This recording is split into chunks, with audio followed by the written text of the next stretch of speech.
Well, in the first place nga, para sa akin there's no need for debates. Bakit pagdibatihan yan, nagsalita ng Supreme Court Ha? Nag-desisyon ng Supreme Court, bakit magdebate pa tayo? Di ba? Sa akin, hindi ako lawyer, as I've said, pero naniniwala ako that nobody is supreme and above the Supreme Court. Except God. Ayan na nga po ang pag-usapan natin kung saan patutuloy pa rin po ang impeachment debate bukas kung saan dito mga ka-update sinabi ho ni Senator Bato de la Rosa mga ka-update na handa na ho siyang dumipensa kung saan ang tama, hindi sa mali. Dito mga ka-update, pinahayag po talaga ni Senator Bato de la Rosa ang one-sided niya na hindi naman na talaga kailangan ng debate pa. Alam nyo bakit? Kasi nga tapos na, nagpahayag na ang Supreme Court. Totoo naman po ang sinasabi ni Senator Bato de la Rosa patungkol dito. Dapat wag ka nang magko-comment pa o magsasalita pa dahil mismong ang Supreme Court na nga ang nagdesisyon. Diba? May desisyon na ang Supreme Court patungkol dito. Kaya dapat nananahimik na lahat. Hindi katulad nitong ayan, pakikinggan din natin itong magiging pahayag niyan mga ka-update kung saan pilit talaga nilang gustong i-impeach si BP Sara. Dapat ang ginagawa nitong si Hontivirus din, linisin niya ang pangalan niya at ang issue niya kay alias Rene na binabayaran niya ng milyon. Yun dapat ang nililinis niya, hindi yung impeachment ni BP Sara na siyempre alam naman natin yung mga yan mga ka-update. Ngayon nagkakampi-kampi na sila. Yung mga dilawan. Ha? Diba? Nagsasanib puwersa na sila mga ka-update para mapabagsak lang si BP Sara pero hanggang ngayon hindi nila magagawa yan. Hindi nila magagawa yan dahil ang mga senador mga ka-update kakampiyan sa kung ano ang tama. Hindi sa mga abusado sa kapaligiran. Ayan mga update pakinggan ho natin ang naging pahayag muna ni Senator Bato de la Rosa. Pero bago yan mga update isang like, isang share, isang subscribe. Malaking tulong na ho yan sa atin.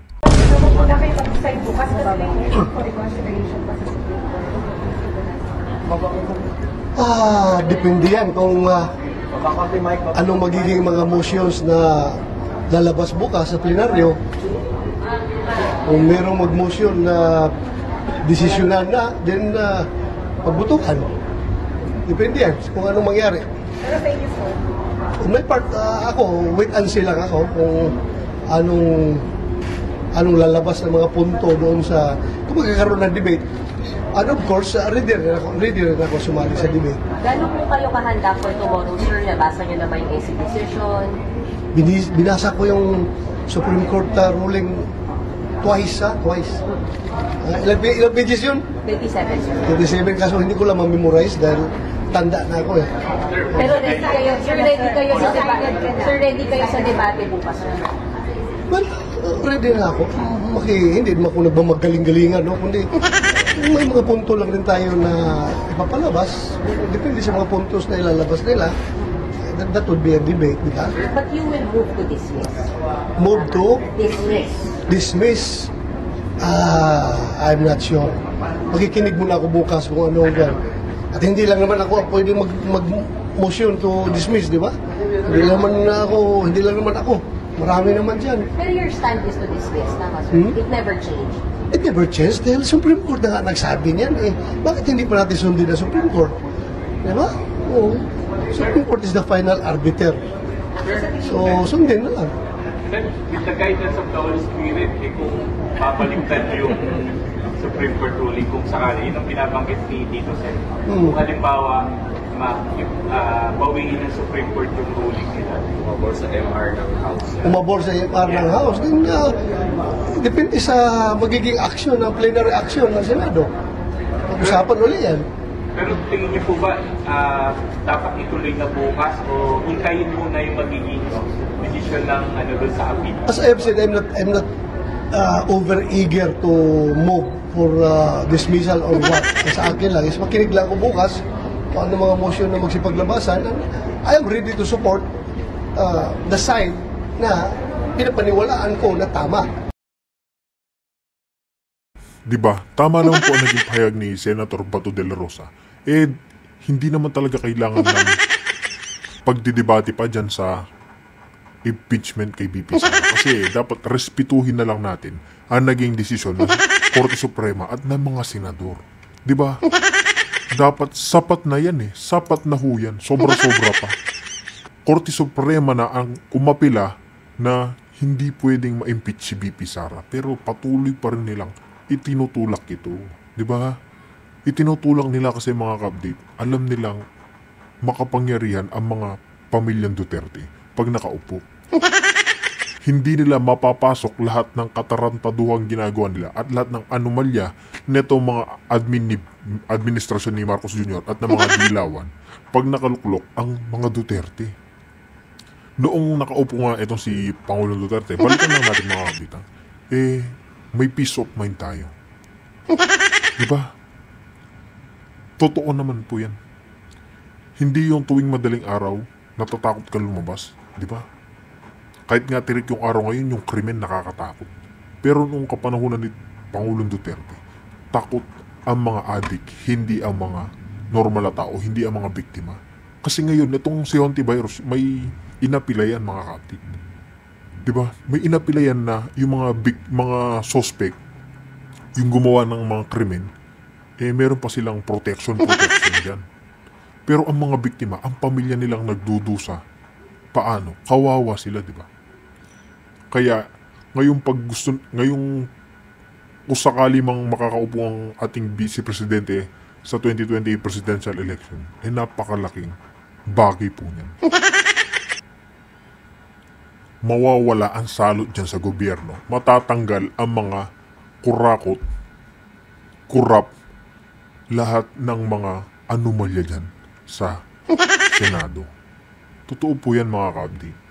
Pati isa pa to, matatanggal din sigurado itong si George Garcia na alam naman natin kung ano mga katarantaduhang ginawa niya. And yung side na yan, sumunod sa order ng Supreme Court. Yan yung aking stand. Sundin ang Supreme Court. Otherwise, ano mangyari sa atin dito? At sa tingin niyo, sir, majority ng mga senador yun ang stand. Ha? Kasi sabi ni Senator 20 na daw. Jim Estrada, 19 to 20 senators Well, sa nakikita ko I am not speaking for in behalf of them, pero nakikita ko marami ang gustong sumunod sa order ng Supreme Court. bukas mag-decide dahil po may motion for reconsideration sa Depende yan sa mga argumento na maglabasan bukas. As I've said, flexible ako kung anong i-present nila, anong mga counter arguments na maririnig ko, then open ako. Open rin ako i-dismiss bukas. What are your expectations for tomorrow, sir? Tingin niyo mahabaan at mainitang debate ito bukas, sir, among the senators? Mahaba kung mainit kung 4 versus 20, 4 against 20, maging mainit ba yan? So tingin I niyo, don't know. tingin niyo hindi na pakbakan sa debate yan bukas? Well, in the first place nga, para sa akin there's no need for debates. Bakit pagdebatihan yan, nagsalita na Supreme Court Ha? Nagdesisyon na Supreme Court, bakit magdebate pa tayo? Di ba? Sa akin, hindi ako lawyer, as I've said, pero naniniwala ako that nobody is supreme and above the Supreme Court. Except God. God lang. Pero all other agencies or other branches of government, equal branch yan. Pero alam natin na ang Supreme Court, yan ang tinahasa ng konstitusyon na mag-interpret ng lahat ng mga legal and constitutional questions. Di ba? So para sa akin, no more debate. Tapos yan. Hindi naman, respetuhin ko rin yung pakiusap ni SP na magkakaroon ng debate para mapakinggan ang sides ng yung apat na gustong pagpaliban or ano yung pakinggan natin yan ang maganda dyan, pakinggan natin para malaman natin yung side nila. Pero para sa akin, pag tinatanong nyo ako, is there still a need for debate? I don't think so. Case closed as far as I'm concerned. Because iba yung MR. Yung MR naman, yung sa amin naman is how to interpret the ruling of the Supreme Court. Sinabi ng Supreme Court na yung kanilang decision is immediately executory. Ha? Tama ba English ko? Yes, sir. Oh, immediately executory. So, dapat i-execute natin, sundin natin sa Supreme Court. So, hindi na kayo dapat maghintay ng resulta ng motion for reconsideration kasi nag-file na po yung House, sir. Well, as I've said, tingnan natin bukas kung anong magsipaglabasan bukas, ha? Hindi ko magsalita ng patapos. But kung tanongin niyo ako, I am very much inclined to support and obey the decision of the Supreme Court. O nakita ho nyo, kahit na ganyan po si Senator Bato de la Rosa, patuloy pa rin ang pagsunod niya dyan nga sa pinakamataas dito sa ating bansa. Ganyan po ang respeto niya. Hindi katulad ng mga ayan. Yung mapapakamot ka na lang talaga sa ulo mga ka-update. Na kahit na anong pilit nila, nagsabi na nga ang Supreme Court, pero ipinipilit pa rin nilang i-complain o i-impeach si BP Sara, di ba? Dapat sumunod na lang kayo kung ano ang naging sesyon at rumispeto sa pinakamataas dyan. Sir, paano kung... No questions asked. Sir, paano kung maging mabigat yung argumento ng mga nagsasabi na dapat mag-rule yung finality mo ng Court Suprema, hindi mo nga yung magiging ruling dun sa MR, pwede magbago yung stand mo, sir, kung mabigat yung kanila. Sinabi ko kanina, I am very flexible. Hindi sarado yung utak ko. Pwedeng magbago kung depende sa argumento na ipresenta nila bukas. Pero,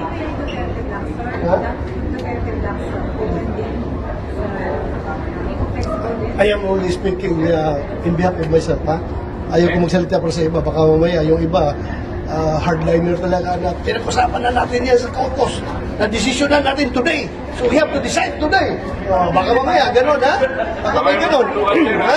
Sir, baka magsuntukan na. Sir, ano po napagkasundoan niyo sa Ha? Sir, napagkasundoan niyo sa Wala kami na pagkusunduan, mga ready lang kami kung anong maglabasan ng mga argumento.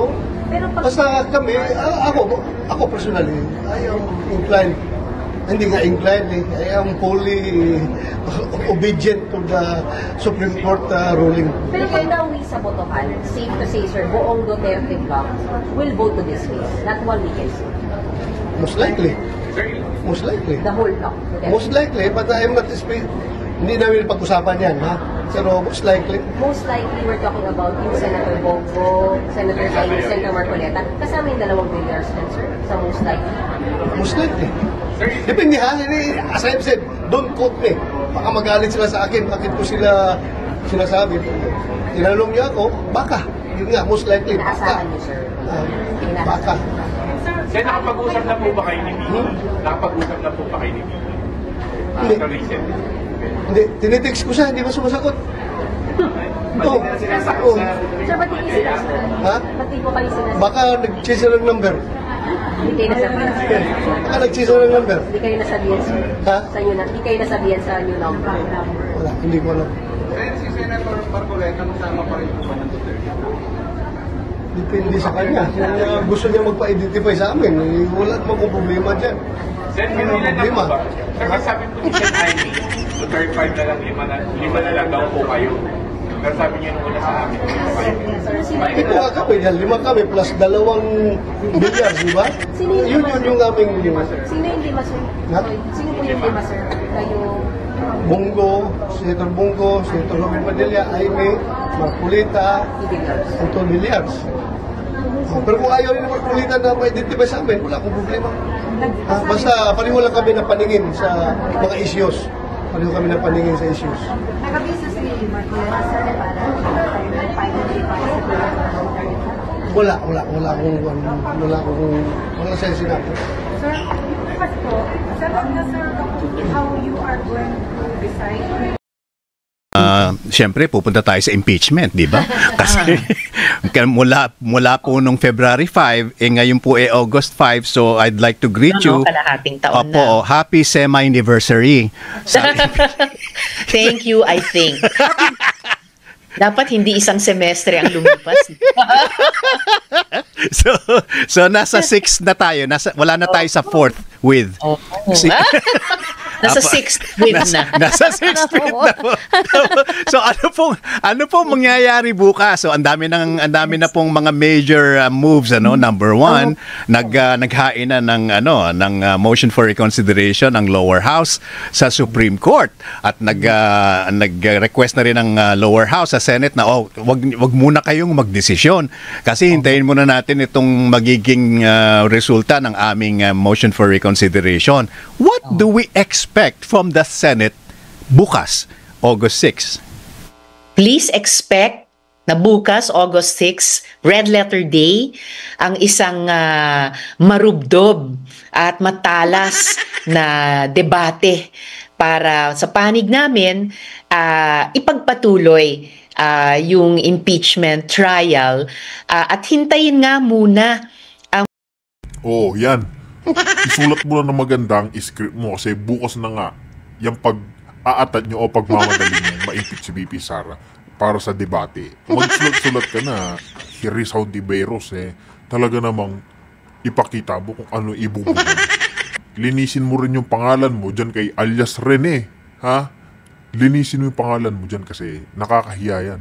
Lumabas yung witness, tapos gusto mong isingit yung impeachment ni VP Sara para matakpan niyang anomalya mo, di ba? Magiging desisyon ng Korte Suprema sa dinesisyonan na ng House of Representatives na paghain ng motion for reconsideration. And may I say, dumadami yung mga legal experts na nagsabing napakaganda ng MR na inihain ng House sa pamamagitan ng Solicitor General. May nauna na ring MR, yung unang grupo ng mga complainants noong Biyernes at sinundan na nga nitong MR ng buong House kahapon. So, sinusubaybayan po namin lahat nitong mga importanteng kaganapan at yung mga opinion ko rin at argumento ay ihahain ko rin bukas sa napaka-importanteng plenary debate. Yeah, of course, we're very hopeful, Sen. Risa. Kaya lang, ano po ba ang mga pwedeng mangyari? Number one, pwede po bang i-dismiss outright na yan? Kalimutan na yung impeachment na yan? Or pwede bang sabihin na status quo muna tayo, wag muna tayong gagalaw? Ito po sa Senado, ano po? Or the other would be, let's go ahead because as you rightfully observed, sa last natin na interview, Sen. Risa, sabi nyo nga, hindi naman uumpisahan Naumpisahan na yung impeachment trial. Itutuloy na lang. Opo, your thoughts on that, please. Well, Attorney Musngi, all of those, at least, di ba, Attorney Rica, are possible options. Ganang talagang solong responsibilidad ng Senado ang pagdinig sa impeachment complaints. Buhay sa aming mga puso na dapat lamang ipagpatuloy. Yung ibang mga kasama namin ay gustong itong i-dismiss at hanggang ngayon sasabihin ko kung yan ang kanilang i-argumento, yung argumento naman na anong magiging basehan natin sa pag-dismiss kung sakali samantalang ni isang pirasong ebidensya o witness ay hindi pa natin narinig at natimbang. At yung pangalawang option nga na standby lang muna, mukhang yun yung isang lumalakas na damdamin sa ating lipunan, lalo nga't nandito tayo sa linggo na may dalawa ng MR na inihain sa Korte Suprema at hinihinging i-consider nila at timbangin nila. So, kumbaga, bakit ba tayo magmamadali, di ba? Kung gusto nating respetuhin ang mandato ng Senado, kung gusto nating respetuhin ang ruling at proseso ng Korte Suprema at lalo na kung gusto nating respetuhin ang karapatan ng mamamayan, malaman ano ba ang laman ng mga articles of impeachment na iyan na titransmit ng kanilang mga representante ng House of Representatives sa Senado. Di ba dapat bigyan natin ng sapat na oras na makumpleto itong prosesong isinimulan ng mga MR. So, bawat linggo o araw na dumadami. Ang importanteng pwede naming pagdebatihan bukas. Kaya talagang abangan ang Abangan! Ma'am, pwede, oo, ma'am, pwede ba kayong maging spokesperson for the people? Dahil gusto lang naman naming malaman, bakit parang hindi iniisip ng ibang senador yung accountability lamang? Yun lang naman yung pinanggagalingan at kalma lang, pinagmumulan natin. Hindi ako kakalma. August 6 na bukas. Ito na yung pagdidesisyonan. Pero moving forward, Senrisa, dahil first time itong nangyari sa atin that we are questioning or seeking clarification doon sa laman ng ating konstitusyon. Bilang lawmakers, pag-uusapan din po ba ng Senado kung paano ito ilalagay sa ating konstitusyon ang paglilinaw ng mga ganitong klase ng pangyayari? Hindi ko pa sigurado kung kailangan sa constitution na mismo pumasok iyan dahil up to this point sa akin, klaro naman, halimbawa yung ibig sabihin ng forthwith. Klaro din sa akin yung solong responsibilidad ng Senado duminig ng impeachment complaints. So if ever may magpapanukala na kailangan sa constitution mismo pa ipasok iyan, well, malaya naman ang kahit sinong senador or for that matter representante na ihain sa kani-kanyang Committee on Constitutional Amendment. So parehong kapulungan naman namin ay nag-organisa na sa halos lahat ng mga komite namin at inaasahan kong aandar na yung committee system at particular namin dito sa Senado. Malinaw naman pala, ba't ang labo ng usapan dyan, Senrisa? Ilang buwan na pinag-uusapan yan. Kailangan nga ng filter. Senrisa, kayo po ba may isang komite lang ngayon as of now? Yes. Opo, Senate Committee on Women, Children, Family Relations. Wala na po bang iba? Well, sa ngayon, ganun po yung pag-elect sa aming mga senador bilang chairs ng aming komite. I had hoped, the minority had hoped na mas maraming komite ang lagay sa aming mga kamay para aming pamunuan. Pero sa ngayon, ganun po yun. May tig-isa po kaming mga komite. Yeah, parang ang basihan dito are you majority or minority? 'Di ba? So well, napapansin din nga ng ating mga kababayan na parang hindi balanse yung distribution ng mga komite. Pero kung may mga tanong sila doon at dahil may tanong sila, ang majority pong makakasagot niyan, lalo na si SP. Basta ako at palagay ko kaming lahat sa minority nakatutok sa pagpapatakbo up and running ng aming mga komite so that we can hit the ground running din. Anyway, bukas kasi, 'di ba, it's a very important day sa Senado, 'di ba? Tatalakayin niyo na ho yung impeachment naman. At alam niyo naman kahapon inihain na ng lower house yung kanilang motion for reconsideration na I believe na that was drafted by the Solicitor General's Office. Pero ang ganda raw ng pagkakalatag. Pero syempre, nung inihain niyo yung August 6 na bukas na date na parang pag-uusapan yan, kayo isa sa mga pumirma, 'di ba, doon sa resolution na ituloy kahit na sa kabila nitong ruling ng Supreme Court na unconstitutional. So for now, would you request at tingin mo ba na makukuha ninyo yung sentimiento ng iba na hintay na lang muna yung motion for reconsideration na ma-resolve muna ng Supreme Court? Opo, well, yan ang posisyon ko na wag mag-decide bukas, wag i-dismiss, no? Yes. Magdedebate po yan bukas, yung iba't ibang panig, magbibigay ng kanilang posisyon. Tapos tingnan natin kung magbabago yung isip po ng iba, no? So far, 4 ho kami ang nagsabi sa media no, na hindi kami in favor of dismissal. Magkakaiba rin yung aming rason, no, kung bakit ayaw ho naming matuloy. On one hand, nandyan yung hintayin natin yung sagot ng Supreme Court sa motion for reconsideration. No? Yes. Isa pa dyan yung bakit hindi tayo sumama sa motion for reconsideration? Ang Senado rin ang pinag-usapan doon sa desisyon, di ba? Tama, oo. Ako po, para sa akin, ang Senado ho kasi merong espesyal na papel sa ating kasaysayan. No, yung tawag sa Senado, last bastion of democracy. Sa kahuli-hulihan ng lahat, ang Senado ang siyang tumatayo para sa konstitusyon. Yan po yung naging role ng Senado throughout our history, no? Pagdating sa US pwede bases, ba natin ihambing yun sa parang sui generis? Well, yung mga class of its own din ng Senado na, di ba? Yung principle na ganun, pwede ba natin banggitin na pwedeng ganun din ang role ng Senado dito? Dalawang kataga. Unang-una, independent, no? May sarili kaming kapangyarihan and co-equal no? Patas-patas lang po ang co-equal branch of government, Tama, no? tama. So ang naging posisyon ko po, ito naman shinare ko to sa mga kapwa senador at sa media. I-convene yung impeachment court at doon mag-decide, no? Convict, acquit, at yung iba maghahain ng dismissal.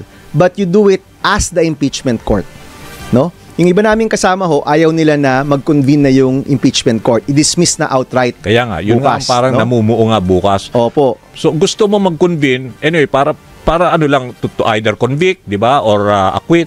Pero siyempre, dadaan na yung proseso na magpe-present muna ng mga ebidensya, yung articles of impeachment, o kaagad-agad gusto mo mag-convene and then kaagad may decision ng convict. Siyempre, hindi pwede. Papakinggan nga, Opo. di ba? But right now, So we'll go through the process, the entire process of talagang to try and decide ang Senado. because nagsimula Kung na. equal. O kaya nga. Okay, ito po yung point ko eh.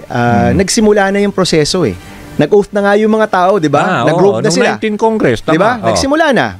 At nagbigay na ng summons. Mayroon ng reply, di ba? Yep. So nagsimula na yung proseso. Pag nagsimula na yung proseso, yung jurisdiction, it's acquired already. Meaning, nasa kamay na yan ng Senado.